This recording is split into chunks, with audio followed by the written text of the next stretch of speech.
Zimbabwe muri kuzviona sei? Hey, oh, shall remain. Yours truly, Mr. One Blow. One Blow. Foolish government. Yeah, me raspi. Hurumende yemageva akatumira mbava. Hurumende yemageva tiri kutongwa netsotsi. Emerson uri geva takatumira mbava. Geva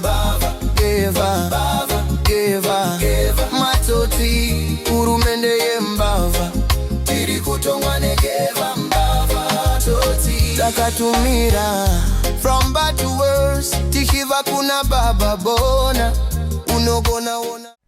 Zvamanje manje vanhu havasi kufara, vanhu havasi kunakirwa nemurovero uri kuita ZANU-PF wekuda kuchinja constitution kubva pa term limit ye5 years vachienda pa7 years. Vomba vataura ivo izvoni kuti aiwaka mutungamiriri wenyika anenge asingachavhoterwe, parliament ndo inenge yakusarudza mutungamiriri wenyika wairi kuda. Zviriko here zvinhu zvakadaro? Zvinhu zvinova zvagumbutsa vanhu vakawanda, zvagumbutsa ruzhinji rweZimbabwe. Vari kutaura kuti no to 2030. Vari kutaura kuti aiwa zvamakuita izvi hazvisirizvo. Ingawani pamakambopinda mukuru maitaura kuti munoteedza bumbiro remutemo, zvikanzi ko mukazonyengererwa kunzi musvike 2030, zvikanzi ndichanyengerera, vari kundinyengerera kuti ndisvike 2030 kuti ndisasvike. Vakadaro mukuru nemuromo wavo, mavideos are there on record. Ndo nyaya ndiri kufamba nayo zvamanje manje kuti kumasvingoko vari kutaura kuti hanzi Emerson ari kufunga kuti Zimbabwe inyika yaamai vake, imba yake yaanoita zvaari kuda. Vatsvamuka vanhu. Hanzi kana usati wamboona simba revanhu, ramba uchiita zvauri kuita izvi zvokuda kutaura kuti hanzi 2030 yapasa. 2030 resolution 1 yeparty yakuiswa mumotion yecabinet yabvuma zvakuenda kuparliament. Parliament ine zvidzoi zvega zvega zvinongosvika zvopiwa mari, kana zvakatopiwa mari kudhara zvinosvika zvobvuma. Makaona wacho ari kunzi mukuru weopposition chisengenzo chavangu achitaura iyo kuti vamugabe vamunangagwa rambai muchitonga.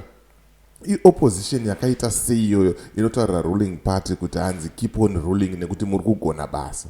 So what are you opposing? Or you are just pretending to be opposing yet you are supporting in disguise? Tiri kukuzivai vanhu imimi maitiro enyu nemarovero enyu zvinova zvinhu zvakashata. But pane certain individuals, organizations vasiri kunakirwa nemurovero uri kuita ZANU-PF. Vari kutotaura kuti 2030 tichaifira tichiimisa. Kana tichisungwa ngatisungwe, kana tichifa ngatife. Ndo zvakangoitikawo mazuva Ian Smith paaitonga. Vakomana nevasikana vakadhiniwa vakasvika pakutaura kuti aiwa zviri kuitwa izvo kudzvanyirira hatisi kuuda uyu. Ngatiende iwo kuhondo, ngatirwei, ngatibvisei hurumende iyi nechisimba, tiite sei titongewo. Vatonga vakunakirwa nesimba, havachada kubvapo. The same thing chakaita kuti vabvise vamugabe vamunangagwa ndo the same thing chavakuita. Vada kuramba vakanamirira pacheya. Handizivawo kuti magaro avo ndeesimbi here, cheya vakagara ndeesimbi here, vakaweredherwa ipapo zvokuti havakwanise kusumuka kuti vabve mumwe agare. Handizoziva hangu kuti kustate house kwacho kunonaka sei uyezve zvakamira sei. But vanhu havane mari, vakaba mari kudhara, mari vanadzo. Chii chimwe chavari kuda? Chinangwa chavo nechishuwo chemwoyo yavo hachisi chekuvaka Zimbabwe, ndechekuti urambe iwewe uri murombo uchikumbira uchifara ukapiwa ka 2 kg rice. ZANU-PF is not there to make millionaires. ZANU-PF haipo pakukufadza. ZANU-PF inoda kuti urambe uchitambura. Ende zvitarise kubva pakatanga kusapota ZANU-PF nanhasi uri kungotambura. Kuti udye chaiko chaiko uri kutambura. Kuti uwane mari yetransport yekuenda kubasa uri kutambura. Womva wati rega ndishandire hurumende, uri teacher, tarisa bhutsu dzaunopfeka. uri musoja, uri mupurisa, tarisa kuti kubhawa unenge uchingopocha doro revamwe. Zvinhu zvakaoma. ZANU-PF chinangwa chavo ndechekuti utambure, urambe uchitambura. Ende hanzi munhu kana achitambura ari murombo asina chaanacho, anoita sei? Anopema. Uyezve anoita sei? Anokontroleka zvakanaka. Ndo chinangwa cheZANU-PF. Dai ZANU-PF yaida kuvaka nyika, tarisai mota dzese dzakapiwa vanhu naSewik nekuti imari mamillions mangani. Vangadai vakavaka factory right now iri kurana, vangadai vakavaka chipatara, vangadai vakawedzera maticha mari, vangadai vakawedzera manesi mari, masoja nemapurisa, uori woita ushoma pamugwagwa.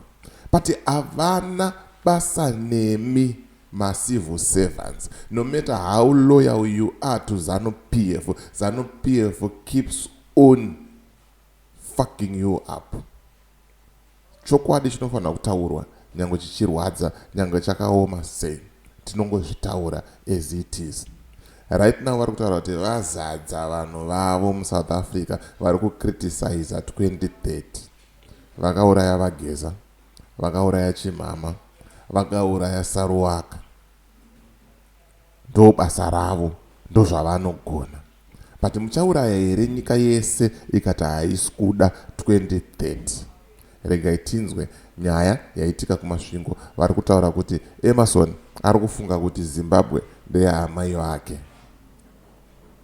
2028 hakuda mwanonzwa munhu wese kuma election mazivite izvozvo. Hakuna zve2030 zvanenge vachitaura vazhanziya. We are not going to accept that rubbish. Vakazoti mnangagwa anakigwa nekudya mabhisikiti kuseta zikazi ngaachita 2030. Makambozviwawo izvozvo? Saka JC akapinda manje, akapinda musocial media akataka kunyora kuti unoenda ku2030 kuti wadi kuti ndiye mai, kuti ito nyika ino ndiye mai wako. Haita mai wako. We are not going to accept the 2030 nonsense. Mnangagwa kana achida kana asingadi is going panopera 2028. Toda kuti tise shanduko munyika. 2007 vana Dr. Maduku, vana Morgan Tsvangirai, vana Mtambara ndio pavakabuda vakasungwa mabandages musoro varohwa ku Highfield. Was it Highfield? Where is Bende? Yes, pane Save Zimbabwe campaign. That campaign was about our constitution. Ndio nguva vana Chitando pavakapinda muparliament. Ende ndio nguva yatakawana the highest electoral violence in this country since independence. Hatina kumboita violence yakaita fanike yatakaita 2008. Vairoverwa constitution, but ndio pakabva paitika the first electoral victory of the opposition in this country. When you work towards your constitution, you are working towards your electoral victory.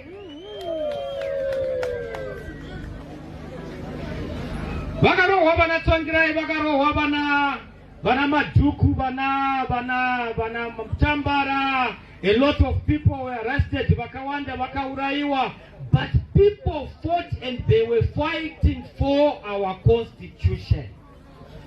Constitution is our soul of the country. Ndio nyika yacho.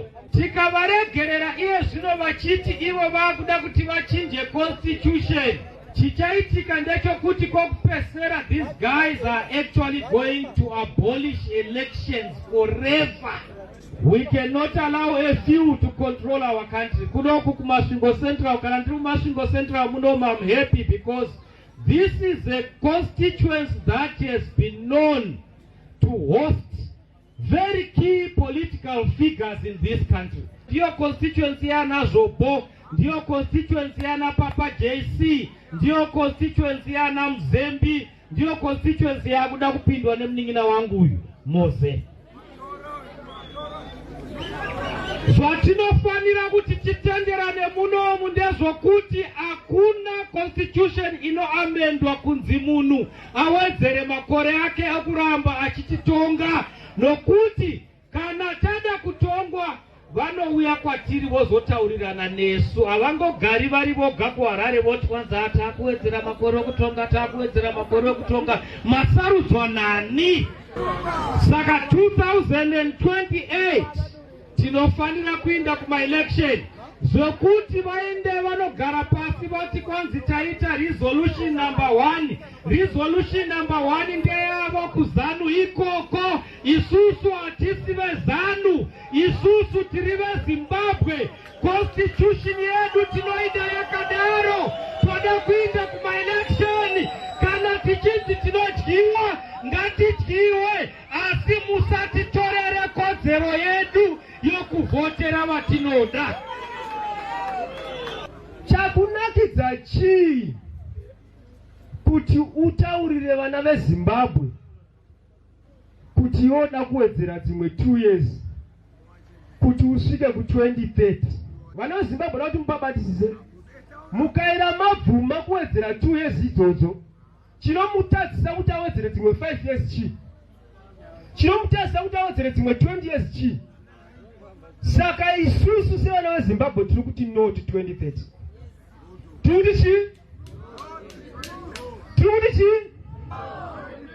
No to 2030.